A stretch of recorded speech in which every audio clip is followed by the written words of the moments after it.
Buenos días, hermanos. Muy buenos días.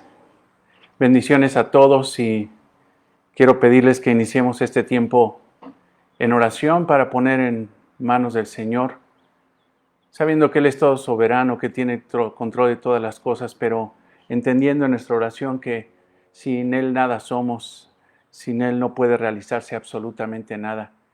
Y, y en oración decirle, Señor, confiamos en ti y no en nosotros. Amado Señor, te damos gracias por este día. Gracias por tu infinita misericordia y bondad, Señor. Gracias, Señor, porque a través de tu Espíritu nos reúnes el día de hoy, Señor, para alabarte, para bendecirte, para exaltarte, para glorificarte, Señor, para darte gracias, Señor, y para, Señor, como iglesia, cumplir con el mandamiento, Señor, con el propósito por el cual nos tienes en esta tierra, Señor, de reunirnos todos los domingos para que en lo colectivo, Señor, podamos exaltar tu santo nombre. Gracias, Señor, por la vida de tu iglesia. Gracias por palabra abundante. Gracias, Señor, porque en este día muchas iglesias, Señor, que son conforme a tu voluntad, se reúnen, Señor, con el propósito, el único propósito, Señor, de adorarte. Gracias, Señor, porque es por este culto de adoración. Gracias por esta reunión dominical. Gracias, Señor, por la vida de mis hermanos. Pero sobre todo, Señor, gracias por la obra, Señor, que estás haciendo en cada uno de nosotros. Te damos toda gloria, honra y alabanza en el nombre de Cristo, nuestro Señor y Salvador. Amén. Amén. Bien, hermanos, pues estamos una vez reunidos, una vez más reunidos por la gracia de nuestro Señor, y en este día especial, pues hemos acostumbrado a orar por las necesidades. Siguen llegando peticiones de oración muy diversas y abundantes, pero te pido que en un ratito me acompañes a orar por ello, por cada necesidad de los hermanos, y que también podamos eh, darle gracias a Dios por las circunstancias que están pasando. Darle gracias a Dios por todo. Sabemos que Dios tiene el control de todas las cosas, tiene un propósito en todo esto, y por eso tenemos que honrarlo y bendecirlo, aún en medio de esta situación difícil que nos está impactando a todos. Quiero pedirte también que oremos por las ofrendas. Ayer una hermanita me mandaba mensaje de que estaba preocupada en relación a eso, pero yo le mandaba algunos versículos bíblicos para que tuviera certeza de que no se afanara, no tuviera una actitud de desconfianza. Yo le comentaba que habrá un momento donde pudiera ofrendar, porque me decía que estaba muy difícil el asunto en su casa, en su economía. Tenía problemas de que no le habían llamado ya 2 meses en el trabajo, estaba 2 meses de inactividad, y los gastos pues le estaban consumiendo. Yo le decía que no se preocupara, que incluso la iglesia estaba a sus órdenes, a su disposición para ayudarle en cualquier situación que tuviera. Entonces, hermanos, si tienes tu ofrenda y no la has podido hacer llegar a la congregación por estas circunstancias, no te preocupes, consérvala, y ya habrá momento cuando la hagas llegar, cuando estemos de nuevo ahí en Centeno 887 congregándonos, pues ya la depositarás ahí en el momento de la adoración, en el momento de que adoramos al Señor por medio de nuestras ofrendas. Si no tienes recursos ahorita y te sientes mal delante del Señor, no te afanes, no te preocupes. La palabra de Dios dice que nosotros demos en base a la prosperidad que el Señor nos da, en base a cómo Dios nos está bendiciendo. Si hay abundancia, tenemos que ser abundantes en nuestra ofrenda. Si hay una situación de carencia, que apenas está saliendo el recurso para, para el sustento de la casa, ocúpate por el sustento de tu casa. Y recuerda siempre que el Señor es fiel. Es muy diverso. Algo que hemos platicado con los profesores del seminario, perdón, del seminario de la congregación. Yo ya estoy haciendo a Marcial y a Israel, que bueno, Israel es profesor del seminario, ya lo estoy haciendo profesores del seminario, platicamos de la necesidad de que pudiéramos entender lo que es la ofrenda, de la necesidad de poder entender lo que es el diezmo también, poder entender si realmente el diezmo es una figura que impera la iglesia cristiana hoy en día.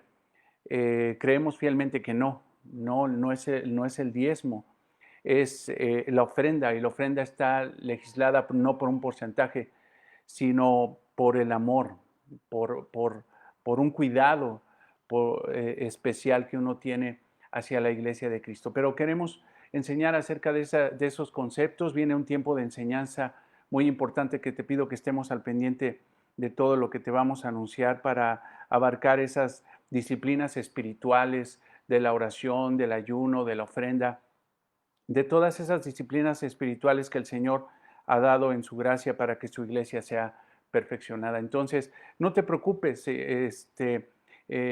por la ofrenda, pero si la tienes, si tienes forma de hacer alguna transferencia, sabes que en el grupo de WhatsApp está el número de cuenta, probablemente al rato lo subamos de nuevo para que lo veas.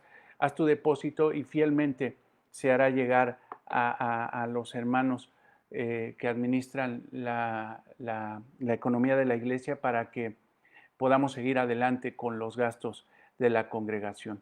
Bien, pues vamos a orar, hermanos, por todas estas necesidades, vamos a orar por las ofrendas y oraremos por la predicación del día de hoy. Amado Señor, tú no estás en crisis, tú eres Señor soberano, el Altísimo Rey, que está sobre todas las cosas, y que estos eventos, Señor, simple y sencillamente tú ya los habías calculado, tú los tenías, tú los permitiste desde antes, Señor, de la fundación del mundo. Gracias, Señor, porque en eso podemos confiar. Podemos confiar que el Dios único y verdadero, sabio, justo, amoroso, santo, está en control de todos los eventos, Señor. Y en eso está nuestra confianza. Porque si dependiera, Señor, los eventos de nuestro control, estaríamos en pánico, Señor, porque no tenemos absolutamente el control de nada, Señor. Pero tú eres el que controla todo, Señor. Y por eso, Padre, confiamos y te queremos dar gracias, Señor, por todo lo que permites en nuestra vida, porque tiene un propósito, Señor, un propósito inherente a ti. Gracias, Señor, porque podemos orar con libertad, sabiendo, Señor, que la oración del justo puede mucho. Sabiendo, Señor, que hemos sido justificados, sabiendo, Señor, que si pedimos conforme a tu voluntad, tú nos escuchas, tú suples la necesidad, Señor. Padre, aleja de nuestros corazones el egoísmo, para orar, Señor, conforme a nuestros deseos y no conforme al Espíritu, no conforme a la palabra. Quita de nuestro corazón una oración egoísta, Señor, llena de vanagloria, Señor, llena de humanidad, para que podamos, Señor, orar una oración, Señor, conforme a la palabra de Dios, a tu palabra. Por eso oramos, Señor, por la salvación de la familia Mata Hosman, Señor. También oramos por la salvación de la familia González Mata, la familia Mata Cruz, Señor. Toda esta familia, Señor, que necesita tanto de ti, Señor. Oramos, Señor, sobre todo por la salvación de ellos. Señor, oramos para que si en medio de ellos, Señor, hay alguien que cree, un cristiano, una cristiana, Señor, como entiendo, Señor, que es, Padre, que pueda ser testimonio, Señor, de luz en medio de las tinieblas, que pueda llevar el Evangelio, Señor, que pueda llevar el testimonio, Señor, de una vida santa, de una vida, Señor, que ha sido rescatada por Cristo, Señor. Que tú tengas misericordia, Padre, para que cuando escuchen el Evangelio, Señor, para cuando vean el Evangelio, ellos crean, Señor. Ponles fe en el corazón, convicción de pecado, y que vayan a Cristo en arrepentimiento y fe, para reconocer, Señor, su gran necesidad espiritual, la más grande de todas, Señor, el perdón de pecados y salvación, Señor. Oramos por la salvación de Teresa Cárdenas, Señor, de la misma forma. Oramos, Señor, para que tú traigas, Señor, salvación a su vida. ¿De qué sirve, Padre, la existencia de Teresa Cárdenas en esta tierra si no se encuentra contigo, Señor? Oramos por la familia de nuestra hermana Graciela, Señor, porque Dios traiga paz y consuelo por la pérdida de su nieto, Señor. Te pedimos, Padre, que ayudes a Graciela, Señor, que ayudes a su familia, Señor. Esto es muy sensible, muy difícil, Padre, pero confiamos, Señor, en tu infinita misericordia, bondad, control, Señor, sabiduría. Tú sabes lo que estás haciendo, Señor. Padre, consuela el corazón de esta familia, Señor, que ha tenido esta pérdida, Señor, tan sensible. Por la recuperación de nuestra hermana Flor Flores, Señor. Tuvo una caída y se lastimó su espalda, Señor. Te pedimos por ella, Padre, para que, Señor, la fortalezcas, para que la levantes, Señor. Te damos gracias por la salvación de Flor y te pedimos, Señor, que este tiempo sea aún más, Señor, de perfección de su corazón, que ella, Padre, a través incluso de estas circunstancias difíciles pueda agradecerte, Señor, sobre todo por la salvación, Señor, que tú le has dado por gracia. Oramos, Señor, por la salvación de aquellos que están enfermos, Señor, y no son salvos. Padre, te pedimos por aquellos, Señor, que están siendo humillados por esta pandemia. Te pedimos, Señor, que tú extiendas tu misericordia, tu gracia, Señor, que si en algún momento escucharon el Evangelio, Señor, y hoy tienen todavía, Señor, respiración, hoy todavía pueden reflexionar y pensar, Padre, que tú traigas, Señor, a través de tu Espíritu, convicción de pecado, que tú, Señor, los, los confrontes a través de tu Espíritu, los redargullas de pecado, de justicia y de juicio, y que entiendan, Señor, que el único Padre que puede, Señor, hacer para atrás todas esas maldiciones, Señor, todo su pecado, Padre, es nuestro Señor Jesucristo. Padre, oramos por la salud de Eliezer Martínez. Oramos, Señor, para que tú tengas misericordia de él y lo levantes, Padre. Te pedimos por la iglesia que él pastorea para que a través de este tiempo, Señor, tú puedas hacerles ver la realidad, Señor, y abrir sus ojos para ver más claramente tu gloria, tu palabra, tu verdad, Señor. Oramos, Señor, por las familias de palabra abundante, Señor. Oramos por cada una de ellas. Señor, te damos gracias por la gran familia que somos. Te damos gracias, Señor, porque a pesar de que no somos perfectos, Padre, tú nos tienes en un proceso, Señor, a un Señor hermoso de santificación. Te damos gracias porque somos débiles, Padre, pero tú te perfeccionas, Señor, en nuestra debilidad. Te damos gracias, Señor, por la vida de palabra abundante. Te damos gracias, Señor, porque tú eres el proveedor, Señor, de nuestra vida espiritual y de nuestra vida material. Te alabamos por eso y te damos gracias, Señor. Oramos, Señor, por Victoria Sánchez, que tiene COVID, Señor. Padre, no conozco, Señor, su posición delante del reino, pero te pido, si no es salva, Señor, que tú la salves sobre todo. Por la salud de Yolanda Maciel, de Yolita, Señor, tiene esta situación de su pierna, Padre, esta falta de circulación, Señor, por esta situación de no poder salir a la calle a caminar. Padre, ayúdala, Señor, pero sobre todo, Padre, haz crecer aún más su corazón, Señor, su vida espiritual delante de ti. Señor, te pedimos por la salud y fortaleza espiritual de Jesús García. Te pedimos por él, Señor, por la salvación, Señor, de las autoridades de esta nación. Señor, oramos, como dice 1 Timoteo 2, Señor, que oremos por las autoridades, Padre, para que tú les des, sobre todo, Señor, salvación, porque tu voluntad es salvar, Señor, a los hombres. Tu voluntad, Señor, es salvar y oramos, Señor, por ellos, Padre. Oramos, Padre, para que conozcan genuinamente de ti, Señor, que se rindan delante del Evangelio, del mensaje del Evangelio, que vayan a Cristo en arrepentimiento y fe y que reconozcan, Señor, que sin ti, Padre, nada se puede hacer, Padre. Pero también oramos para que tú les des decisiones, Señor, sabias, para que podamos vivir quieta y reposadamente aún en esta tierra, Señor, tan perturbada por el pecado, Señor. Oramos, Padre, por todo esto. También oramos, Señor, por la familia Gutiérrez Martínez, Señor, por la salvación de José Antonio Gutiérrez, Señor, oramos por José Antonio. Padre, humilla su corazón, Señor. Aún, Señor, respira. Aún hay posibilidad de salvación para él.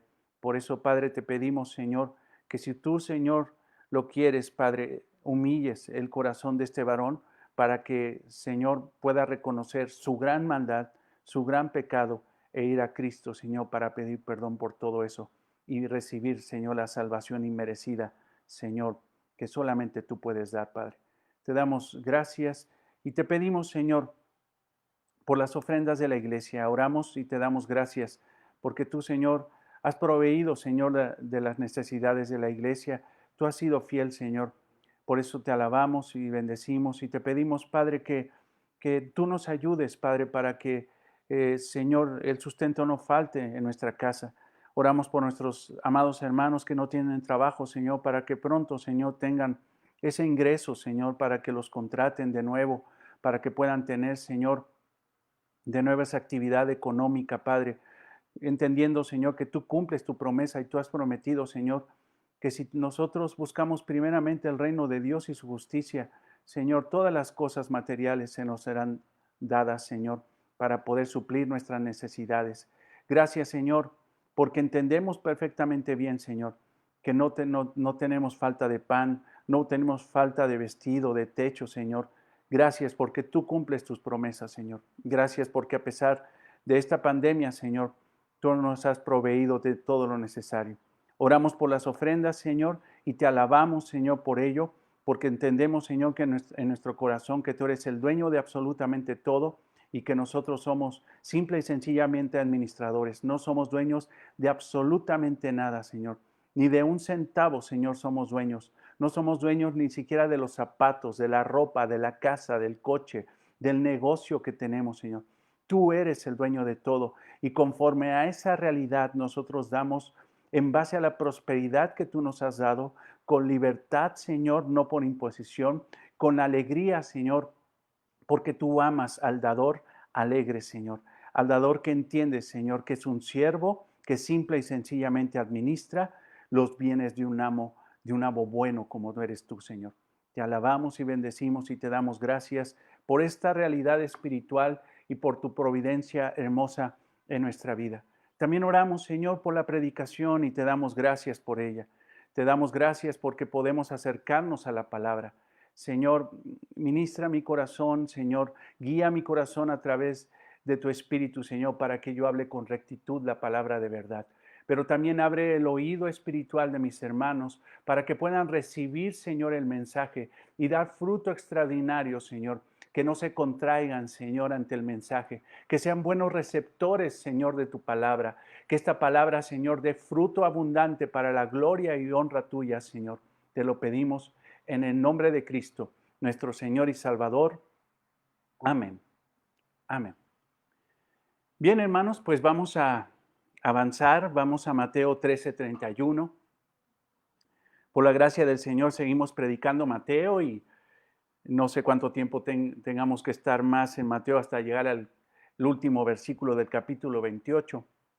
Pero el Señor nos ha provisto, hermanos, y nos ha dado gracia y vida y tiempo y los recursos necesarios para poder escuchar su palabra y poder avanzar en esta serie hermosa del Evangelio de Mateo, que definitivamente yo lo creo firmemente, que al terminar Mateo, el estudio de este Evangelio maravilloso, la iglesia, palabra abundante, cambiará, pero cambiará para la gloria de Dios, cambiará de una forma positiva, de una forma espiritual, para la gloria del reino. Bien, vayamos a Mateo 13:31 y te pido que leamos estas dos parábolas, la parábola de la semilla de mostaza y la parábola de la levadura. Mateo 13:31. Otra parábola les refirió, diciendo, el reino de los cielos es semejante al grano de mostaza, que un hombre tomó y sembró en su campo, el cual a la verdad es la más pequeña de todas las semillas, pero cuando ha crecido es la mayor de las hortalizas y se hace árbol, de tal manera que vienen las aves del cielo y hacen nidos en sus ramas. Otra parábola les dijo, el reino de los cielos es semejante a la levadura que tomó una mujer y escondió en 3 medidas de harina, hasta que todo fue leudado. Amén. Es definitivo, hermano, y creo que no pasa por mi cabeza otro ejemplo de cómo una cosa, algo tan pequeño puede dar un impacto tan grande. Cómo algo tan pequeño puede terminar siendo algo tan grande. Y cuando vemos esta pandemia que está pasando a nivel mundial, esta pandemia que está impactando a todos los países de este mundo, nos damos cuenta que como un virus tan pequeño, un ser tan pequeño, esté haciendo una desgracia global con proporciones que nunca habíamos imaginado en nuestra vida. Las naciones humilladas delante de esa situación, las naciones humilladas de una forma económica, en salud, en sociedad, pánico, violencia, crisis, una situación tremenda de algo que es tan pequeño, pero que empezó a crecer, a crecer, a crecer, hasta convertirse en algo tan grande, incluso al parecer fuera de control. Eso es una evidencia, cómo algo tan pequeño se convierte en algo tan grande.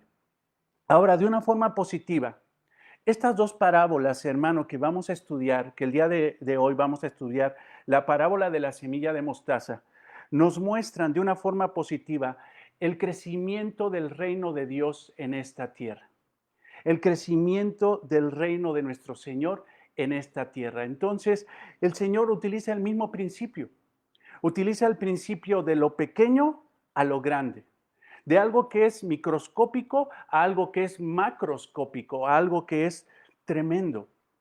Recordemos una cosa, recordemos esto, y es bueno rebobinar esta situación. Los profetas del Antiguo Testamento hablaron con precisión de la naturaleza del reino de Dios. Hablaron con precisión, hermano. Pero lo que no sabían ellos eran ciertos aspectos del reino, de cómo se manifestaría en el futuro. Ellos sabían la naturaleza santa del reino, la naturaleza eterna del reino, pero no sabían ciertos aspectos futuros de cómo se presentaría el reino de Dios en esta tierra. Ellos consideraban que cuando el reino llegara, que cuando el rey de ese reino llegara, el Mesías, toda la maldad se acabaría. Toda la maldad se acabaría, porque sabían que ese reino era absoluto, era un reino de justicia, era un reino de santidad. Y cuando llegara ese reino a la tierra, cuando llegara el Mesías a la tierra, toda la maldad, toda la injusticia desaparecería de un manotazo. Eso es lo que creían ellos. Pero sin embargo, lo que creían, a pesar de que tenían conceptos correctos de la naturaleza del reino, de la forma de ser del reino, de cómo era constituido ese reino, no entendían a profundidad aspectos, realidades escatológicas, realidades futuras acerca del reino. Yo quiero que me acompañes al Salmo 2 para poder entender esta realidad que te estoy transmitiendo, que te quiero transmitir el día de hoy. Salmo 2. Si ya estás ahí, date cuenta de que hay una estructura en ese salmo. No lo vamos a analizar versículo por versículo, no es el propósito, pero quiero que veas cómo en la primera sección del versículo 1 al 3 hay una situación de pecado en la humanidad. De pecado específicamente en los reyes de la tierra, en las autoridades de la tierra que en lugar de humillarse delante del rey, del reino de Dios, ellos blasfeman en contra de ese rey. Del versículo 1 al versículo 3. Ahora, del versículo 4 nos damos cuenta hasta el versículo 9, empieza a haber una reacción de parte de Dios. Dios se burla de ellos. Dios se levanta con furor en contra de ellos. Y en ese momento, Dios en el versículo 7 levanta un decreto, o sea, la voz máxima de autoridad del universo decreta algo, una realidad, algo que está por encima de todo reino, el reino de Dios. Dios mismo está hablando y decretando algo. Jehová me ha dicho, dice en el versículo 7, Jehová me ha dicho, mi hijo eres tú, yo te engendré hoy, refiriéndose al hijo de David, al hijo perfecto de David, a nuestro Señor Jesucristo. Se refiere a la encarnación de nuestro Señor Jesucristo. En el 8 dice, pídeme y te daré por herencia a las naciones. O sea, esto es tuyo, gobernarás sobre eso. Todas las naciones son de Jesucristo. Y como posesión tuya los confines de la tierra, todo el ancho de la tierra es tuyo. Los quebrantarás con vara de hierro, los aplastarás cuando vengas tú. Cuando venga el reino, aplastarás a ellos, como vasija de alfarero los desmenuzarás. Esto es lo que pensaban ellos. Y era lógico, porque hay muchísimos pasajes en la Biblia donde habla que en la venida del reino iba a ser totalmente destruido el mal. Mas, sin embargo, ellos no se habían dado cuenta que la primera venida de Cristo, el Señor no vendría a destruirlos. El Señor vendría a confrontarlos con su pecado. El Señor vendría a invitarlos a que entraran al reino de Dios a través del arrepentimiento. El Señor Jesucristo no vino en su primera venida a destruirlos, sino a extender la gracia y misericordia del reino. Él venía a invitar a los pecadores a que se arrepintieran de sus pecados y pudieran entrar humillados al reino de Dios. Por eso ve el versículo 12, honrad al Hijo para que no se enoje y perezcáis en el camino, pues se inflamará de pronto su ira. Está diciendo, hagan esto antes de que se levante, se inflame la ira de Dios, la ira del Hijo en su segunda venida. Porque recordemos una cosa, hermanos, cuando Cristo regrese, ya no vendrá en modalidad, hermano, de gracia, sino de justicia. Bienaventurados todos los que confían en Él. Es lo que dice la palabra de Dios. Entonces, los discípulos tenían un problema en la cabeza, porque cuando vendría el reino y el rey, porque veían al rey, porque incluso Pedro ni siquiera lo declaró, lo confesó con su capacidad intelectual, sino que lo hizo inspirado por el Espíritu Santo, porque Jesús le dijo, eso no te lo reveló ni carne ni sangre, eso te lo reveló el Espíritu de Dios. Si tú tuviste una confesión espiritual de decir que yo soy el Mesías, que yo soy el Hijo de Dios, que yo soy el Rey del reino, eso no fue porque tu capacidad intelectual lo diera, sino porque fue una revelación que vino del cielo. Por esa situación en su carne, en sus pensamientos, en base incluso a lo que sabían del Antiguo Testamento, ellos decían, bueno, ¿cómo si el Rey ya está aquí? ¿Cómo si Jesucristo ya llegó? ¿Cómo si Cristo llegó y viene con él el reino? ¿Por qué sigue la maldad? ¿Por qué siguen los escribas y fariseos y las autoridades religiosas blasfemando incluso en contra del rey? ¿Por qué no los ha aplastado? ¿Por qué todavía sigue esta situación permeando en la humanidad? Cuando el Señor Jesucristo hablaba acerca de las realidades del reino, pocas veces habló de lo que haría con sus enemigos, pero sí habló mucho de lo que harían sus enemigos en contra de él. Él no decía, los voy a matar, a todos los voy a aplastar, como vasija de alfarero, los voy a desmenuzar, voy a sacar mi vara de hierro para quebrantarlos. No, él hablaba más de lo que le iban a hacer ellos a él, a su persona. Él no les decía, los voy a matar, sino él decía, ellos me van a matar a mí, ellos me van a crucificar. Esa es la realidad. Eso hacía mucha sin razón en la cabeza de los discípulos. Mas, sin embargo, recordemos una vez más que Jesucristo no vino a juzgar, sino a salvar. Vino a ser bienaventurados a todos aquellos que confiaran en Él. Ellos creían entonces que cuando el Rey llegara a esta tierra, acabaría con todo. Porque tenían una concepción correcta, hermanos, porque definitivamente el reino de Dios, la naturaleza del reino de Dios es justa, no hay injusticia en ella, es santa, no hay pecado en ella, es perfecta, es eterna, definitivamente lo es. Mas, sin embargo, algo faltaba en la cosmovisión de los profetas del Antiguo Testamento, en la cosmovisión de esos discípulos que estaban en esa casa escuchando las parábolas del reino, y en ese momento el Señor Jesucristo les revela por gracia las realidades, aspectos, misterios del reino de Dios en los tiempos postreros. ¿Esto qué quiere decir? En el tiempo de que nuestro Señor Jesucristo muere, resucita al tercer día y asciende a gloria para reinar en el cielo, en los tiempos donde Cristo está ahora reinando hasta su segunda venida. ¿Qué va a pasar en ese tiempo? Cómo se va a manifestar el reino? Sabemos que ese reino es justo, pero ¿cómo se va a manifestar? Y entonces el Señor Jesucristo muestra cómo se va a manifestar el reino, cómo se va a manifestar esos aspectos del reino por medio de 7 parábolas. Yo te pido, por favor, que abras tu Biblia ahí en Mateo. Seguramente ya estás ahí en Mateo, pero quiero decirte algo que no he dicho en estas predicaciones pasadas acerca de las parábolas del reino. Las dos primeras parábolas que ya estudiamos, ellas hablan de aspectos de la naturaleza del reino.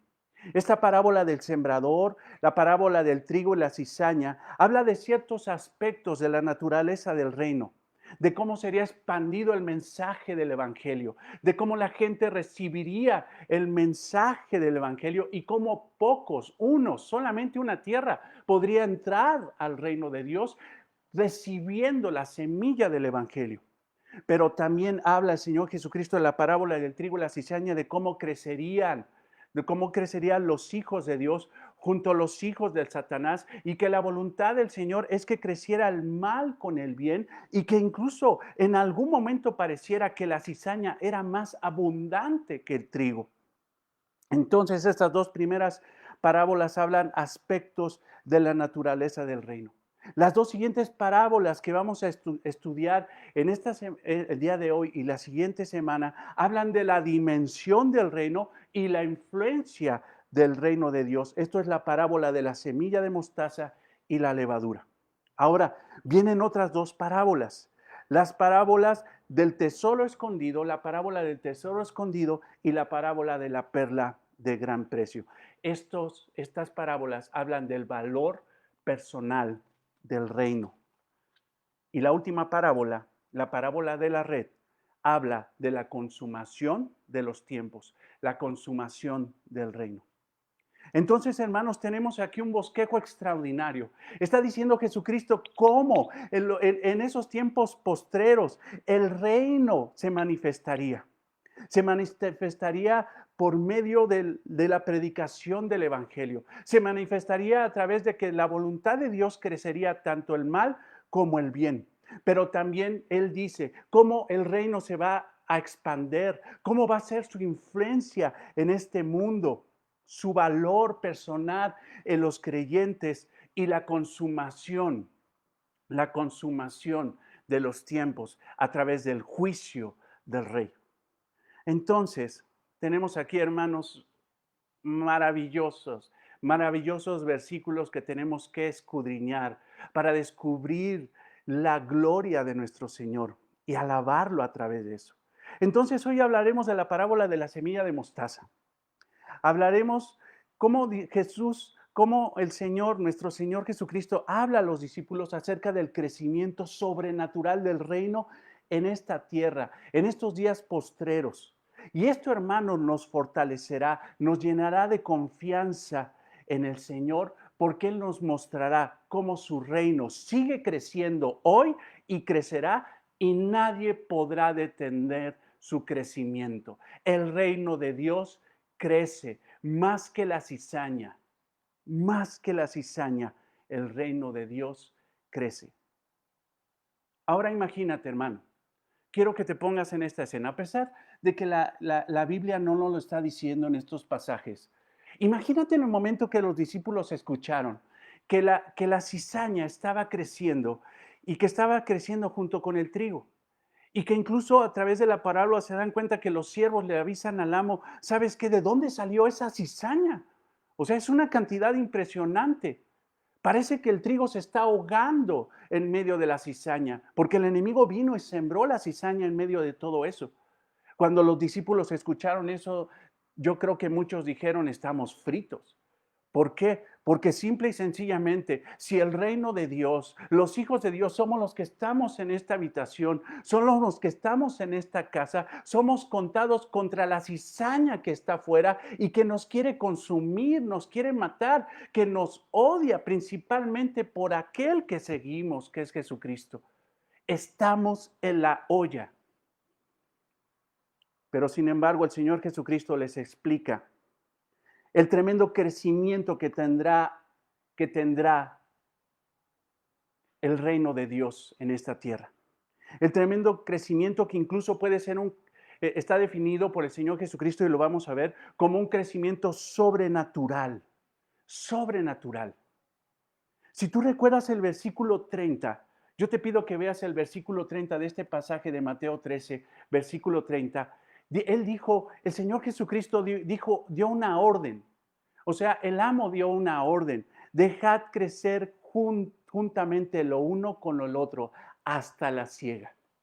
A pesar de que sabemos que esto se refiere al crecimiento de los hijos de Dios, el trigo, y de la cizaña de los hijos del diablo, dice, déjelos crecer. Los dos van a crecer. Estos hijos de Dios, este trigo, tenían que crecer no en un aspecto independiente al reino, sino dentro del reino. ¿Eso qué implica? Que el reino también iba a crecer. Si ellos iban a crecer en número, ellos también iban a crecer espiritualmente dentro del reino de Dios. Entonces la evidencia, el Señor Jesucristo quiere profundizar más y decirles, ¿cómo va a ser ese crecimiento? Quiero explicarles cómo va a ser el crecimiento del reino de Dios en esta tierra. Es por eso que le refiere dos parábolas más que tenemos que verlas en unidad, hermano. No podemos desprender la una de la otra. Esencialmente las dos parábolas explican lo mismo. Una habla del crecimiento del reino y la otra, la de la levadura, habla de la influencia del reino de Dios en esta tierra. Entonces Jesús, nuestro Señor, anima el corazón de los discípulos. Les está diciendo, no son ustedes un puñado de fracasados. El reino de Dios no se contrajo, no está huyendo. El Satanás no tiene la victoria. No, hermanos, no tiene la victoria. Dicho sea de paso, tienes que quitarte esa imagen del yin y el yang, ¿no? Como dicen los orientales, un equilibrio entre las fuerzas del bien y del mal. No, hermano, eso no existe para Dios. Dios aplasta al enemigo. Simple y sencillamente para él no es absolutamente nada Satanás. Y Satanás no opera si Dios no se lo permite. Llegará un momento donde Dios aplastará a su enemigo con una facilidad, hermano, definitiva y contundente. Pero los discípulos deberían entender eso. No va a ganar el mal. El reino de Dios crecerá y crecerá y crecerá. Ahora, hermanos, es muy importante decir que la plenitud del reino del Señor, o sea, este crecimiento se va a dar en plenitud en la segunda venida de Cristo. Estos aspectos, hermanos, del éxito del crecimiento del reino de Dios en esta tierra, este éxito no es absoluto, hermanos. Así lo comenta el hermano Carballosa en su comentario de Mateo, dice, no va a ser absoluto. Este éxito va a ser paulatino, va a ser progresivo, pero definitivamente va a ir en ascenso. El éxito total, el establecimiento absoluto del reino de Dios en esta tierra es cuando el rey regrese en la segunda venida. Si lo quieres estudiar más, estudia Apocalipsis 20. El reino milenial, el reino de Jesucristo, el milenio. Eso tienes que estudiarlo para entenderlo. Veamos entonces la parábola de la semilla de mostaza. Y la próxima semana veremos la de la levadura, la de la levadura. Parábola de la semilla de mostaza, versículo 31, regresemos ahí. Otra parábola refirió diciendo, el reino de los cielos es semejante al grano de mostaza que un hombre tomó y sembró en su campo, el cual a la verdad es la más pequeña de todas las semillas, pero cuando ha crecido es la mayor de las hortalizas y se hace árbol, de tal manera que vienen las aves del cielo y hacen nido en sus ramas. Ahora, veamos la estructura. Dice, otra parábola les refirió diciendo, recuerda una cosa, pauso ahí. Otra parábola les refirió diciendo, esta expresión, hermano, no la dice el Señor Jesucristo, la dice el narrador, que es Mateo. Entonces Mateo tiene mucho cuidado de decir, esta es otra parábola, que tiene el sentido de hablar de aspectos de los misterios del reino de Dios a los discípulos, pero es otra parábola.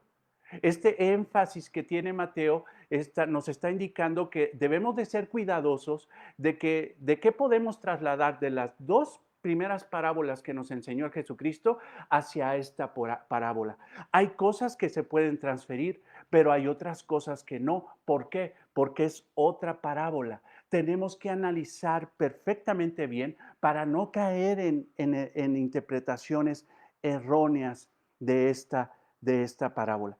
Mas, sin embargo, el Señor Jesucristo, hermano, está utilizando otra vez imágenes cotidianas de Palestina, de Israel.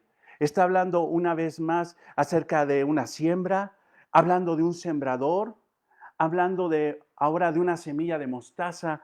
Está hablando de aves que los podía identificar, de hortalizas, de un gran árbol. O sea, en el momento de que la gente escuchó esta parábola, la entendieron. ¿Por qué? Porque simple y sencillamente la entendieron en su imagen, porque eran cosas cotidianas. Dice en el versículo 31, el reino de los cielos es semejante al grano de mostaza. O sea, ve esto, es semejante, no igual. O sea, no está diciendo que esto es simple y sencillamente igual, o sea, porque entonces estaríamos diciendo que el reino de Dios, la inmensidad espiritual del reino de Dios, incluso la inmensidad física del reino de Dios, ¿serán iguales al tamaño de un grano de mostaza? No, no está diciendo eso. Está refiriéndose, está refiriéndose a que el reino de Dios en esta tierra comenzaría con algo pequeño, tan pequeño como el grano de mostaza, pero crecería en la dimensión de un gran árbol, donde vendrían aves incluso a habitar en él. Entonces, tengamos siempre esa consideración. Esa palabra semejante es muy importante de verlo. Entonces, a través de eso, del grano de mostaza, el Señor está diciendo, ¿saben qué? Esto empieza muy pequeño. Probablemente, discípulos, ustedes no lo vean, pero es pequeño, pero va a terminar siendo muy grande. Va a ser muy grande. Habla de un grano de mostaza. Grano en el griego es esperma. Esta palabra se refiere incluso a un solo grano, o sea, está hablando a un grano de mostaza. Está hablando no de varios reinos, no está hablando de varias semillas, está hablando de una sola semilla, y esto habla de la exactitud del reino, o una sola semilla, una pequeña unidad, tan pequeña como un grano de mostaza, así de insignificante probablemente para muchos, sería el inicio de todo esto. Tenemos también aquí en esta parábola un hombre que tomó la semilla y escucha esto y la sembró en su campo. Es su campo. Es un hombre que toma la semilla y la siembra en su campo. Quiero que tomes en consideración eso. La mostaza, hermanos, esta especie de mostaza que incluso podríamos considerarla que era la mostaza negra, era cosechada en aquel entonces como un precioso grano. Era utilizada para extraer su aceite y era el condimento de diversidad de bebidas y alimentos en aquel entonces, no solamente entre el pueblo hebreo, sino también entre los romanos. Era considerada una semilla especial y valiosa. Entonces, este hombre tomó esta semilla, y dice en el versículo 32, el Señor Jesucristo da una definición de esa semilla, en el versículo 32. Este hombre toma la semilla y en el versículo 32 el Señor Jesucristo dice, el cual a la verdad es la más pequeña de todas las semillas. Es la más pequeña de todas las semillas. Ahora, si tú eres un especialista en botánica, si tú eres ¿cómo se llama? Un hipercrítico de la palabra de Dios, si eres incluso de ese tipo de ateos que dicen, ¿sabes qué? La Biblia se equivoca y aquí hay un error. ¿Por qué? Porque definitivamente la semilla de mostaza no es la más pequeña de las semillas. Yo quisiera decirte algo. Quisiera decirte que la palabra de Dios es inerrante, es infalible, no tiene errores. Y si el Señor Jesucristo dijo que la semilla de mostaza en el versículo 32 es a la verdad la más pequeña de todas las semillas, el Señor Jesucristo no se equivocó. El Señor Jesucristo dijo absolutamente la verdad. Pero lo primero que te quiero decir es que el Señor Jesucristo está haciendo una metáfora. Está tomando como la semilla de mostaza, como una imagen, una metáfora. No está dando una clase de botánica. Mas, sin embargo, si eres muy quisquilloso, si queremos ser más exactos en lo que el Señor Jesucristo dijo, si tú te fijas más adelante, dice que a través de la siembra de esa semilla, en el versículo 32, lo voy a leer, pero cuando ha crecido es la mayor de las hortalizas. ¿Entiende esto? ¿Por qué? Porque a lo mejor alguien dirá, hermano, ¿no se ha metido a Google y ha puesto, por ejemplo, la semilla más pequeña? Y seguramente la semilla más pequeña que existe es la de la orquídea, que incluso hasta parece un filamento.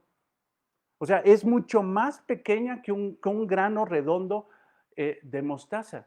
¿Qué está diciendo? Mas, sin embargo, hermanos, el Señor Jesucristo no está hablando de todas las semillas que existen en la tierra. No, simple y sencillamente está hablando de la más pequeña de las semillas dentro del rango de las hortalizas. ¿Qué son las hortalizas? Son esos sembradíos que puede hacer una persona para consumo personal. Entonces, cuando tú comparas, hermano, y también lo tenemos que poner en el contexto de cómo se llama, del pensamiento y de la cultura y del entorno de vida de Palestina, donde era el lugar donde el Señor Jesucristo predicó el Evangelio. Dentro de Palestina, las hortalizas eran conocidas y conocían la mostaza. Y era para ellos el grano más pequeño, porque si lo comparabas contra el trigo, la cebada, la lenteja o el frijol, definitivamente era la semilla más pequeña. Incluso para un judío de aquel tiempo, si le preguntabas cuál es la semilla más pequeña de las hortalizas, ellos decían la semilla de mostaza. Entonces, hermanos, el Señor Jesucristo tenía razón. El Señor Jesucristo dijo la verdad. Y a pesar de que no estaba dando una clase de botánica, Él dijo la verdad. El grano es muy pequeño. ¿Y por qué hace esto? Porque da una referencia de lo mínimo, de lo microscópico, de la unidad más pequeña, para de ahí irse a la unidad más grande. Más grande. Versículo 32. El cual a la verdad es la más pequeña de todas las semillas, pero cuando ha crecido es la mayor de las hortalizas y se hace árbol, de tal manera que vienen las aves del cielo y hacen nido en sus ramas. Entonces, el crecimiento de esa semilla era lógico. Era lógico que iba a crecer. ¿Por qué? Porque se iba a ser una de las mayores hortalizas. Si tú salías, hermano, a los campos, bueno, ya te metí en el túnel del tiempo, ya te pasé ¿cómo se llama?, al tiempo de Jesucristo en ese momento. Pero eso es lo que tenemos que hacer cuando predicamos la palabra. Tenemos que irnos a ese tiempo. Tenemos que irnos a ese tiempo. Y si tú salías, hermano, a los campos de Jerusalén, veías muchos campos pintados de amarillo. Cuando veías esos campos, esa mayor hortaliza, eran de mostaza. Eran de mostaza. Los campos estaban pintados de amarillo. Era lógico. Pero esta planta era especial. Fíjate lo que dice después de mayor de las hortalizas, después de la coma, y se hace árbol. Esto, hermanos, no era normal. Esta planta creció de tal forma que se convirtió en un gran arbusto que daba la dimensión, la forma, el aspecto de un gran árbol. Esto era poco normal. Te quiero decir que esta semilla creció de una forma anormal, no era normal, incluso te lo puedo decir, sobre lo natural o sobrenatural. El énfasis es fuerte aquí y se hace árbol. Era un árbol grande. Tan grande, hermanos, que las aves del cielo venían y posaban y hacían nidos en sus ramas. ¿Cómo es posible que una planta tan pequeña como la mostaza se convirtiera en un árbol tan fuerte que pudieran las aves reposar en él? En una planta, hermanos, no hacen las aves sus nidos, sino las aves hacen sus nidos en grandes árboles. Ahora, ¿esto sería una hipérbole del Señor? ¿Una expresión hiperbólica, pero no real? No, no, porque aún en Palestina hay registros, hermanos, que las plantas de semilla de mostaza crecían al tamaño de arbustos, llegando incluso a medir más de 5 o 6 metros, entre 5 y 6 metros de altura. Decían que incluso un hombre montado a caballo podía pasar por abajo de esos árboles. Entonces, a pesar de que no era normal, era, era, era, era extraordinario, pero sí se encontraban en Palestina ese tipo de, de crecimiento de la planta de mostaza hasta el punto de llegar a ser un árbol. Jesús estaba utilizando una parábola, hermanos, para enseñar. Estaba hablando proverbialmente, pero aún dentro de su enseñanza hay realidades. Eran realidades que los discípulos no pudieron haber movido la cabeza diciendo, no es cierto lo que estás diciendo. Eso no puede ser. La semilla de mostaza no es la más grande. La semilla de mostaza no puede crecer a esas dimensiones. Los discípulos entendían lo que el Señor Jesucristo estaba enseñando y a través de algo cotidiano estaba enseñando algo espiritual. Cómo lo más pequeño, como una semilla de mostaza, se convertiría en un gran árbol. Este gran árbol se convertiría en algo tan fuerte, tan rico, tan nutrido, que sería hogar y alimento para las aves. En este árbol, en esta pequeña semilla de mostaza que empezó así pequeñita, crecería al grado de que las aves de los cielos descenderían, harían nido, vivirían, tendrían alimento, provisión y protección del árbol. Hasta ese tamaño crecería. Ahora, ¿qué quiere decir esta parábola? ¿Qué quiere decir esta parábola? Primero déjame decirte lo que no es. Porque hay algo aquí, hermanos, que es un poquito complicado, porque hay posiciones doctrinales, incluso de hermanos muy respetables, de hermanos definitivamente que debemos de leer, que dicen que esta parábola se refiere a lo mismo que habló el Señor Jesucristo en la parábola del trigo y la cizaña. Ellos creen que tiene un aspecto negativo y todavía sigue hablando del crecimiento del mal, de la obra de Satanás en esta tierra. Ellos dicen que la semilla de mostaza es la semilla del enemigo y el crecimiento de ese árbol habla del sistema de pecado, del sistema del mundo que formó Satanás en esta tierra. Otros hablan y creen que se refiere que el enemigo es el sembrador y que vino a traer la falsa doctrina a través de una semilla de mostaza y que esa falsa doctrina ha crecido tanto en el mundo y tanto en la iglesia cristiana que por eso ahorita se está predicando la falsa doctrina. Tampoco la parábola se refiere a eso, a pesar de que sí, el enemigo se ha encargado de sembrar la falsa doctrina en el mundo, la falsa doctrina dentro de la iglesia. La parábola no la podemos tomar para poder ilustrar o enseñar eso. No podemos tomarla para enseñar eso. Hay muchas interpretaciones, pero a pesar de que no hay una explicación, porque esa es la situación, hermanos. Las dos parábolas pasadas el Señor Jesucristo las explicó. Los discípulos incluso le preguntaron, enséñanos qué quiere decir eso. Mas, sin embargo, estas dos parábolas, hermano, e incluso las siguientes, el Señor Jesucristo no las explica. Pero debemos de confiar en algo, hermanos, y lo creo porque es así. Incluso oí a un hombre muy sabio llamado John MacArthur, no sé si lo conozcas, a pesar de que no somos macarturianos, a pesar de que estamos Somos una iglesia muy bendecida con las enseñanzas del ministerio de John MacArthur. Confiamos más en la obra del Espíritu Santo que en John MacArthur. Y el Espíritu Santo es el que nos ayuda a entender. Eso incluso también lo dijo John MacArthur. No se preocupen, si no lo explica el Señor Jesucristo. El mismo Señor Jesucristo prometió que vendría el Consolador a recordarnos las enseñanzas que el Señor Jesucristo nos dio. Entonces, a través del Espíritu Santo podemos entender qué quiere decir la parábola de la semilla de mostaza.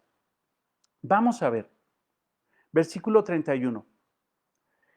Otra parábola refirió diciendo, el reino de los cielos es semejante al grano de mostaza que un hombre tomó y sembró en su campo. Vamos por partes. Lo que debemos centrar en nuestra mente, hermanos, es que esta parábola, la intención de esta parábola, la intención que tiene nuestro Señor Jesucristo es hablar del éxito, del crecimiento contundente, no total, mejor dicho, no de la llegada total del reino, sino del crecimiento exitoso del reino en esta tierra. Entonces, el Señor Jesucristo no pretende hablar más de la obra de Satanás y del crecimiento de su obra maligna en el mundo. No, el Señor Jesucristo tiene en mente hacerle ver a sus discípulos que el crecimiento del reino es real, es exitoso, va avanzando y que nadie lo puede detener. ¿Bajo qué argumentos estamos diciendo esto? ¿Bajo qué argumentos? Observa esto. Esto es contundente. El reino de los cielos, versículo 31, el reino de los cielos es semejante a una semilla de mostaza. Punto. El reino de los cielos, no el reino de Satanás. El reino de los cielos es semejante a una semilla de mostaza. El Señor va a hablar del reino de los cielos y no podríamos mezclar otra cosa. El Señor no va a hablar de la obra de Satanás, sino va a hablar ahora del éxito, del crecimiento, de lo pequeño a lo enorme del reino de los cielos. Aunque encontramos en la parábola, quiero decirte, en la parábola pasada, que la cizaña crecía en el campo, tanto que los siervos le dijeron al amo, ¿cómo es posible que tengas cizaña, esta plaga en medio del campo? El Señor ahora enseña que el reino de Dios, aunque no lo vieran, aunque no fuera tan evidente como la cizaña, porque los siervos del amo de ese campo decían, bueno, ¿cómo es posible? ¿No sembraste buena semilla? O sea, están viendo cómo avanza el mal. Dice, está creciendo de una forma, ya no vemos el trigo. Lo que está diciendo el Señor ahora en esta parábola de la semilla mostaza, dice, aunque no lo vean, está creciendo. Pero es que es pequeño, no lo pueden ver. Incluso el crecimiento de este árbol de mostaza, de este árbol sería mucho más grande que el tamaño de una cizaña que no puede llegar más allá de 1,5 metros, 2 metros. Este va a ser más grande. Quiero explicarles eso. Aunque hoy en día, hermanos, no podemos negar que el mal parece que se está tragando todo. A pesar de que vemos que cómo la humanidad se está echando a perder y cada día más está más lejos de Dios. Y entre más lejos de Dios, más desgracias va a haber. Entre más lejos de Dios, más pecado va a ser la humanidad. Hermanos, aunque no lo veamos, el reino de Dios está creciendo. Está creciendo. Y está creciendo de una forma sobrenatural. Sobrenatural. Ahora, una vez más vemos a un hombre dueño del campo. Es dueño del campo. Recuerda, debemos de tener mucho cuidado que trasladamos de la parábola del trigo de la cizaña hacia esta parábola. Pero encontramos otra vez a un hombre dueño del campo. Y hermanos, Satanás nunca va a ser dueño de esta tierra. A pesar de que gobierna el sistema mundial, a pesar de que gobierna el corazón de los hombres, el dueño de esta tierra, el genuino dueño de este mundo, es Jesucristo. Y un día vendrá. Él es el dueño de la tierra. Él es el dueño de esa tierra, de esta tierra, como dice la parábola, y dice, Viene este hombre, tomó y sembró en su campo. Eso es importante. Entonces está hablando del amo de Jesucristo, de Dios Padre, de Dios Hijo, Dios Espíritu Santo, de Dios, que están tomando su tierra para sembrar su reino en esta tierra, en esta tierra. Ve el versículo 32, el cual a la verdad es la más pequeña de todas las semillas, pero cuando ha crecido, o sea, esto es evidente, ha crecido, es la mayor de todas las hortalizas, ya se empieza a ver. Los campos se empiezan a ver amarillos, es la mayor de todas las hortalizas, de todas, incluida la de la cizaña. Bueno, la cizaña no es una hortaliza para consumo humano, recordemos que era venenosa, pero incluso dice la mayor de todas las hortalizas y entre ellas las del trigo.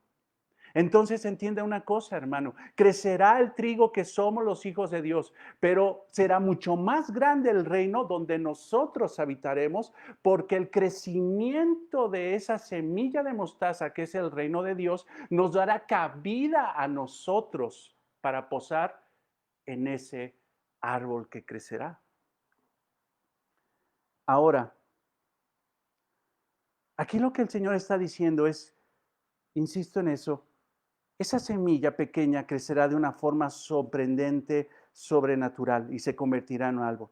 El reino de los cielos no solo se ha acercado, como lo dijo el Señor Jesucristo, el reino de los cielos se ha acercado, sino que avanza contundentemente, es una realidad. Porque ahí lo dice, pero cuando ha crecido, o sea, una realidad, eso crece, es la mayor de las hortalizas y se hace árbol. Es una realidad que nadie puede detener. Los discípulos no veían eso. Los discípulos, ¿sabes qué esperaban, hermanos? Que cuando llegara el rey se escucharan trompetas, que cuando llegara el rey hubiera manifestaciones del cielo, como pedían los judíos incrédulos. Manifiesta, queremos milagros desde el cielo, manifestaciones, que el rey descienda, que vengas con ángeles, que escuchen trompetas, que vengas y aplastes toda la maldad. Ellos esperaban eso. Esperaban trompetas, fanfarrias en la venida del rey, en la manifestación del reino, pero Jesucristo les dice, este misterio del reino, ¿saben cómo se va a manifestar? No con fanfarrias, no voy a descender con ángeles en mi primera venida. Mi reino se va a manifestar de lo poco a lo mucho, de lo pequeño a lo más grande. Así son los grandes comienzos. De lo pequeño a lo grande. ¿Cómo nos entusiasma ver, hermanos, esa realidad, esa forma de cómo algo tan pequeño terminó siendo tan grande? Eso nos maravilla tanto, porque cuando empieza algo grande y termina en algo más grande, como que dices, bueno, pues ya, pero cuando empieza algo de lo más pequeño hasta lo más grande, hermanos, nos entusiasma, porque decimos, ¿cómo es posible que llegó a ser tan grande si era tan pequeño?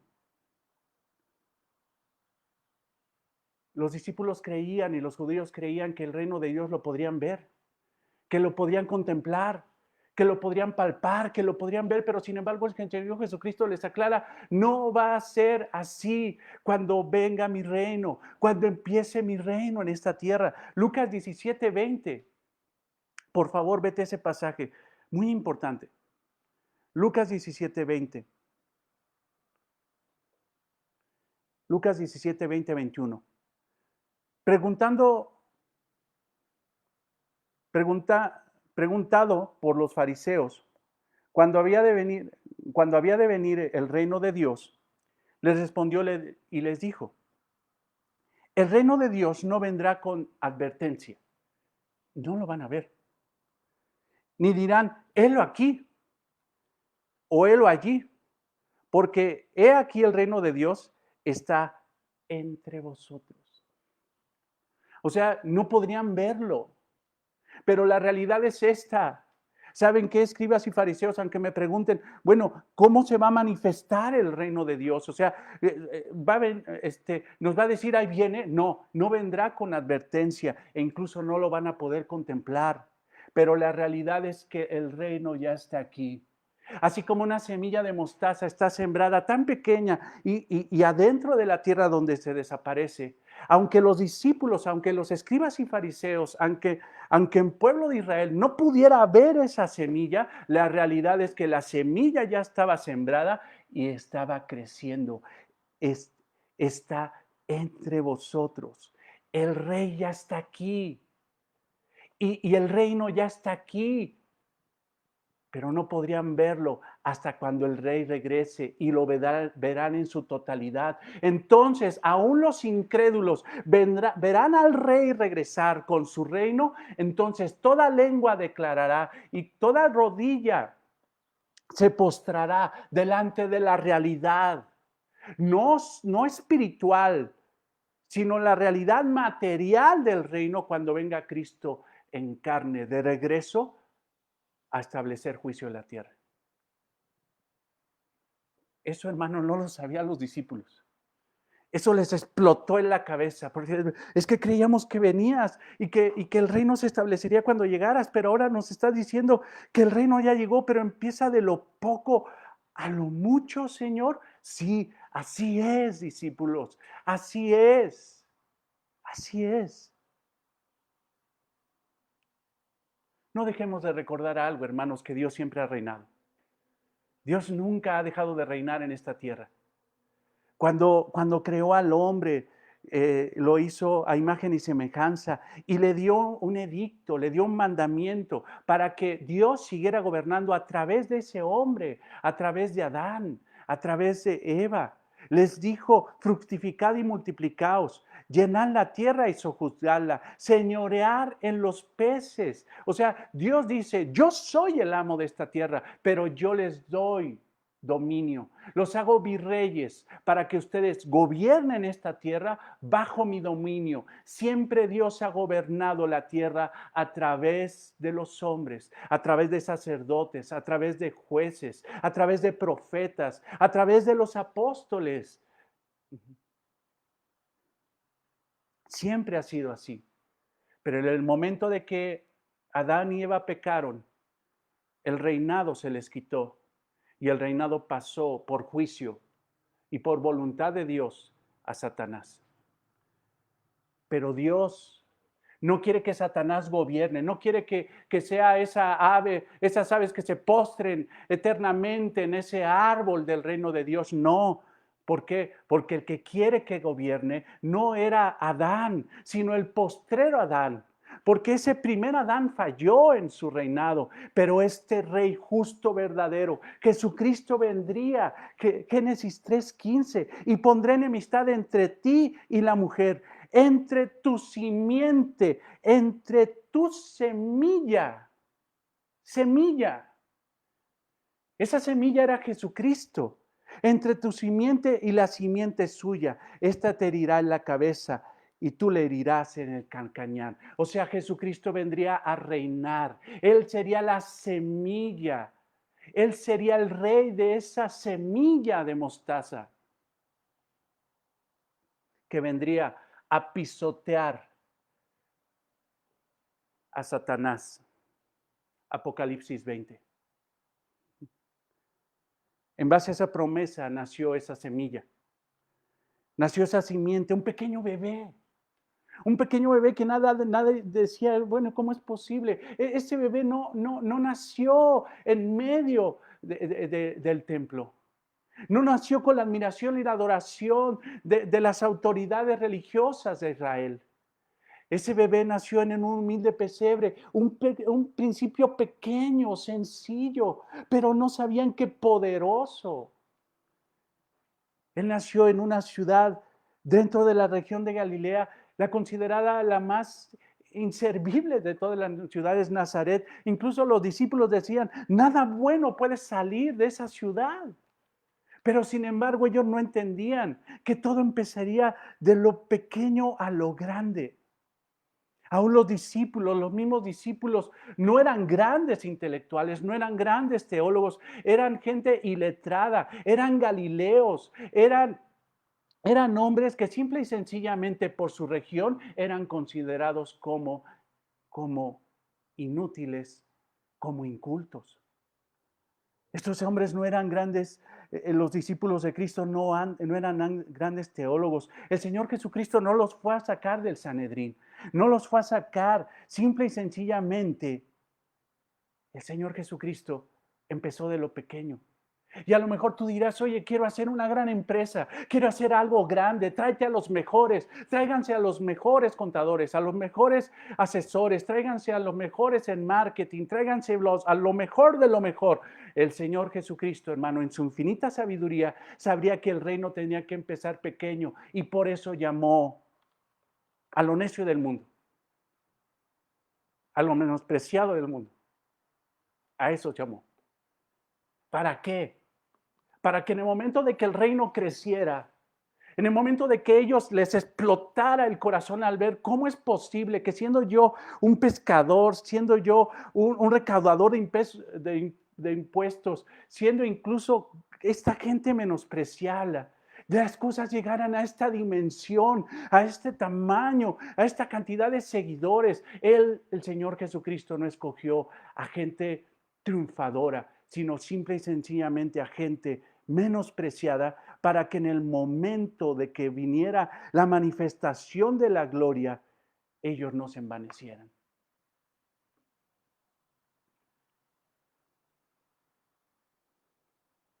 La primera iglesia cristiana, 120 hermanos, Hechos 1:15, pequeña.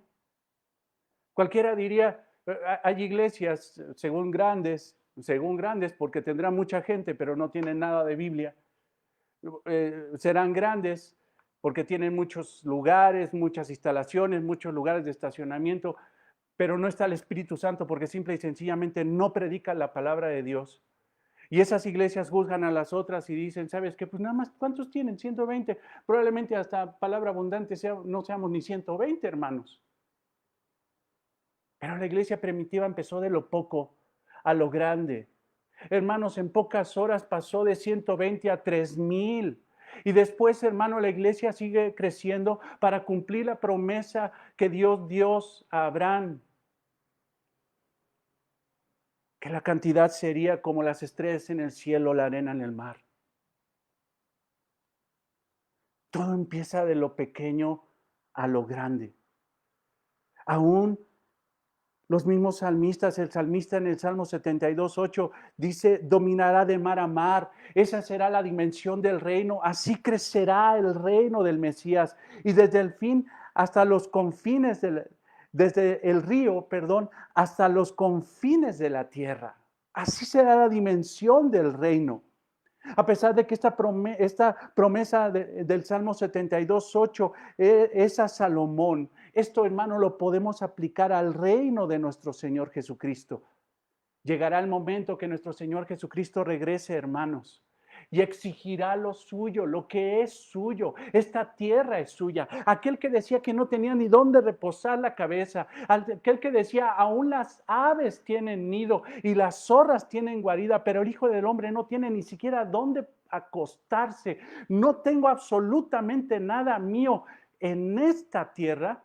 Él regresará a exigir lo que es suyo, porque de Él es la tierra y su plenitud.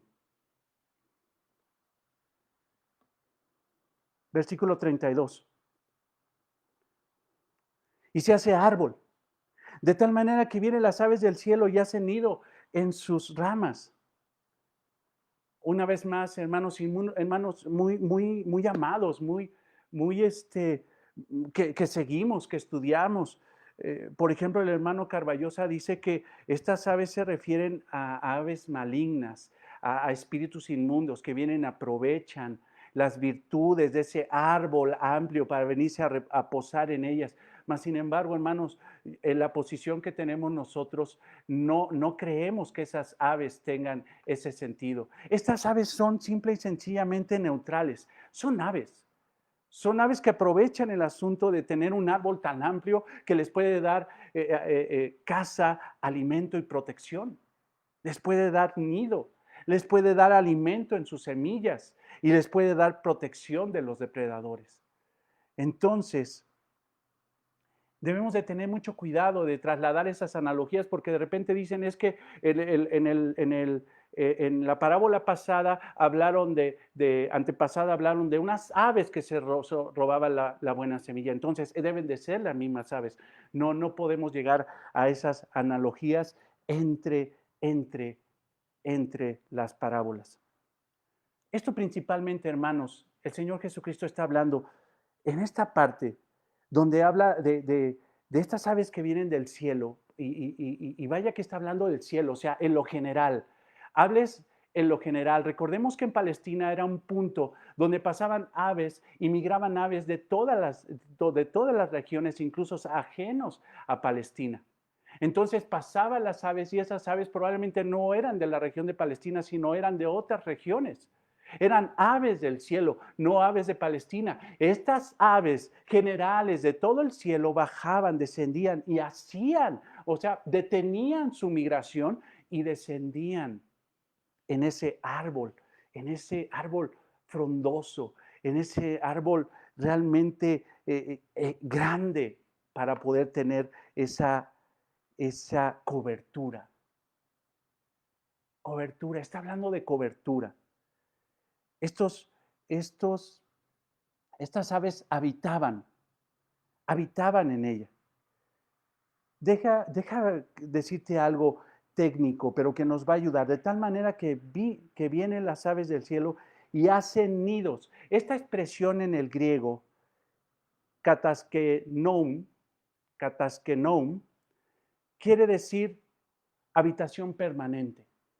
Ahora, si dijeran que esos son demonios, te aseguro que en el reino no va a estar permanentemente. No, no puede ser. Entonces tendríamos que interpretarlo como otro tipo de aves, aves en general. Había algo familiar en esta parábola en la mente de los discípulos, hermano. Y este es el fundamento que quiero que veas. Cuando el Señor Jesucristo estaba hablando de un gran árbol, está hablando de aves que venían y posaban y se alimentaban y hacían su residencia, su nido. De inmediato los discípulos recordaban pasajes del Antiguo Testamento. Uno de ellos que te quiero yo citar es Daniel 4:10. Daniel 4:10. Por favor, si me acompañas en Daniel 4:10 al 12. No voy a leerlo todo, pero quiero que veas algo importante. El rey de Babilonia, Nabucodonosor, está teniendo un sueño que no puede interpretar una vez más.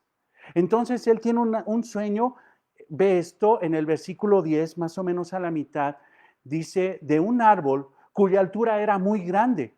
Crecía este árbol y se hacía fuerte y su copa llegaba hasta el cielo. Versículo 12, su follaje era hermoso y su fruto abundante y había en él alimento para todos. Ahora, terminando el versículo 12, dice, y en sus ramas hacían morada las aves del cielo y se mantenía de él toda carne. ¿Ves el paralelo? Cuando los discípulos estaban escuchando la parábola, seguramente les refería hacia el profeta Daniel. Pero el mismo profeta Daniel le dice al rey la interpretación de su sueño, Daniel 4:20, Daniel 4:22, vámonos al 22, Daniel 4:22. Y le interpreta el sueño y le dice, tú mismo eres, ese árbol eres tú, oh rey, que creciste y te hiciste fuerte, pues creció tu grandeza y ha llegado hasta el cielo y tu dominio hasta los confines de la tierra. Entonces, hermanos, aunque Babilonia no es Israel, aunque Babilonia no es el pueblo de Dios, Babilonia, por voluntad de Dios, fue un imperio que por mucho tiempo bendijo a las naciones. Bendijo a naciones pequeñas con tecnología, agricultura, arquitectura, cultura, arte, literatura, economía. Todo eso fue lo que la gran Babilonia dio a las naciones. Y por ende, hermanos, muchas naciones se apegaron a él y Babilonia les dio la cobertura. cobertura. El Señor Jesucristo está hablando de cobertura. A pesar de que la Ciudad de México tiene muchos problemas, muchos, y no sé por qué, pero quieren venir a la Ciudad de México a vivir porque encuentran más oportunidades que en otros lugares de la República Mexicana. A pesar de todos los problemas que tiene Estados Unidos hoy, que se está desmoronando Estados Unidos, muchos quieren irse a Estados Unidos por las oportunidades que tiene Estados Unidos de darles economía, de darles una casa, un auto, trabajo, seguridad, todas esas cosas. Está hablando el Señor Jesucristo de cobertura. Así el reino de Dios, hermano, crecería para ser un gran árbol que daría cobertura a las naciones. Crecería. Pero vendrían muchas aves y se pondrían ahí. Y a pesar de que esas aves son neutrales, hermano, no podríamos decir que son solamente aves cristianas y aves incrédulas. Está hablando en lo general. Dice, Dios en su gracia permitirá que muchos en ese tiempo, entre la primera venida de Cristo y la segunda venida de Cristo, sean favorecidos por el reino. Entendamos una cosa, los 10 mandamientos, simple y sencillamente, muchas constituciones políticas de naciones están regidas por los 10 mandamientos. Eso es parte de la cobertura del reino. La ley del reino, cómo impera en la vida cristiana, los 10 mandamientos también imperan y regulan muchas naciones que incluso son seculares, que no son cristianas. Aún incluso en una situación, dice John MacArthur, en una situación aún más microscópica, no de una nación, sino de una familia. El apóstol Pablo en 1 Corintios 7:14 dice, si tu esposo no es cristiano, pero está consciente de estar contigo, no lo abandones. ¿Por qué? Porque el incrédulo es santificado por la mujer creyente. Aún un cristiano dentro de una casa donde no hay cristianos a su alrededor, donde ella es la única cristiana, aún en ella está el reino y el reino bendecirá a esa casa. Porque el marido incrédulo es santificado en la mujer y la mujer incrédula en el marido. Pues de otra manera vuestros hijos serían inmundos, mientras que ahora son santos. No porque sean salvos, sino porque simple y sencillamente aspectos del reino de Dios bendicen el hogar. Cuando un cristiano está en una casa donde nadie cree, esa casa es bendecida por Dios, por el hecho de ese solo cristiano que está en casa. Hermanos, recordemos lo que dijo nuestro Señor Jesucristo acerca del carácter del Padre. El Padre está en los cielos y deja salir el sol sobre malos y buenos, o sea, y hace llover sobre justos e injustos. En ese árbol se postrarán incluso aves que no crean, pero ¿sabes por qué se postrarán esas aves que no creen? Para que sean impactadas por el evangelio del reino. Ese es el propósito por el cual tú eres cristiano y los demás no, para que tú seas luz en medio de las tinieblas y prediques las verdades del reino de Dios, el evangelio del reino de los cielos, la venida del Mesías, la salvación que solamente viene de nuestro Señor Jesucristo. Pero un día llegará, hermanos, donde el Rey regrese y simple y sencillamente toda obra de gracia se acabará para empezar con una obra de juicio a las naciones. Y separará el Señor el trigo en su granero, pero la cizaña que no quiso arrepentirse, que incluso estuvo de alguna forma beneficiada por la gracia general de Dios, será tomada y echada al horno de fuego. El propósito del reino el día de hoy es llamar a los perdidos al arrepentimiento. Ese es el propósito. Ahora, hermanos, imagínate esto. ¿Cómo les explotó el corazón cuando escucharon a Cristo decirles todas estas cosas a los discípulos? ¿Cómo les explotó el corazón a los discípulos? Se les llenó de certeza. Entonces, no sé, no lo dice el texto, pero quiero ser un poco, irme a la imaginación limitada por el texto bíblico. Y yo creo que voltearon a ver, dice, entonces, ¿no somos pocos? O sea, no estamos del lado perdedor. O sea, esto va a crecer tan grande que va a ser de este tamaño, de una forma sobrenatural, o sea, de una dimensión sobrenatural que nosotros no podremos ver. Y no somos solamente los que estamos aquí, sino seremos miles, millones. El reino crecerá en esta tierra y nadie podrá detenerlo. Así es. Y así es. Hermanos, el reino de los cielos es espiritual. El reino de los cielos hoy no lo puedes ver con contemplación, no lo puedes ver en la calle. En los hospitales está muriendo la gente. Los hombres están llenos de odio en contra de la mujer en contra del hombre. Es machismo, feminismo, adulterio, fornicación, inmundicia. Los hombres aman más las tinieblas que la luz.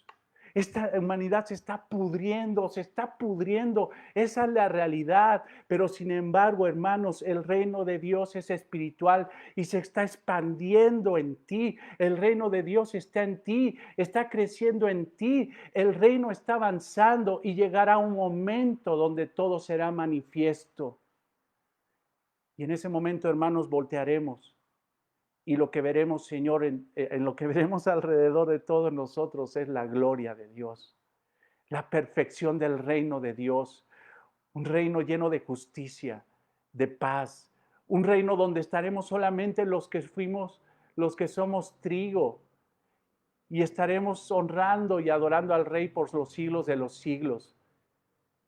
Pero hermanos, no esperes verlo aquí, no esperes verlo aquí. Esa plenitud, hermano, esa totalidad vendrá cuando el Señor regrese. Por eso nosotros tenemos que orar. Ven, Señor Jesús. Pero también tenemos que orar para que en ese tiempo, donde muchos están gozando del privilegio de un sol que salió para todos, donde muchos están gozando de una respiración que simple y sencillamente por sus pecados no merecen ni siquiera respirar como nosotros, tenemos que orar por aquellos que están perdidos y para que el Señor en su infinita misericordia y bondad, en su infinito amor, hermanos, pueda llamar a esos a arrepentimiento. Para eso está operando el reino de Dios. El reino de Dios, hermano, hoy está operando en la modalidad de gracia. Pero llegará el momento, hermano, donde todo eso se acabe. Y vendrá el Rey a imponer con toda justicia, porque Él es el dueño de todo, su reino perfecto. Si no estás tú dentro del reino y tú no eres cristiano, y consideras al cristianismo como una opción en tu vida, consideras al cristianismo como algo que tendrías que considerar cuando seas más grande, cuando tengas necesidad, o consideras al cristianismo como algo que solamente es para débiles y gente iletrada que no tiene capacidad intelectual, en ese aspecto te digo, tienes razón. No somos letrados, no somos grandes intelectuales, no somos gente que es así. Somos lo humilde y menospreciado. Pero quiero decirte una cosa. Todo empieza con lo pequeño. Todo empieza con lo pequeño. Pero terminará grande, aunque tú no lo creas. ¿Por qué no haces una pequeña confesión, pero tan grande en el reino? Algo que salga de tu corazón y diga, Señor, me arrepiento de mis pecados. Y creo en Jesucristo como único y suficiente Salvador para mi vida. Perdona mis pecados, perdona mi maldad. Y voy a ti, Jesús, para pedirte que seas mi Señor, el que gobierna mi vida, mi corazón. ¿Por qué no lo haces? Todo empieza con algo pequeño. Porque la fe es pequeña como un grano de mostaza. A veces crees que tienes que hacer grandes cosas para merecer el reino, pero no tienes que hacer grandes cosas, son cosas pequeñas. Y la fe es pequeña. Así la manifiesta el Señor.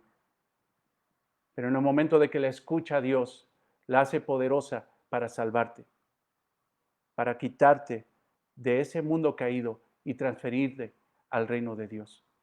Y si tú ya estás en el reino y confesaste a Cristo como Señor y Salvador y vives para la gloria de Dios, anímate, hermana, anímate, hermano, anímate. No estás enclaustrado, no estás en un encierro, No estás así todo temeroso, a ver qué me va a pasar, y que si el coronavirus, que si me da, que si toco esto ya me enfermé, que si salgo. No, no, no, no es así. Tú estás del lado ganador y tienes promesas que no tienen los demás.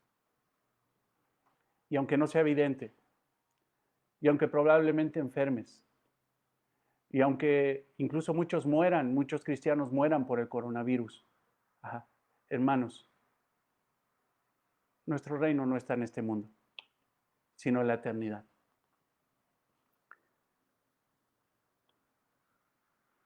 Bendito Señor, te damos gracias por esta estimulante bendición y mensaje que tú, Señor, nos permites el día de hoy.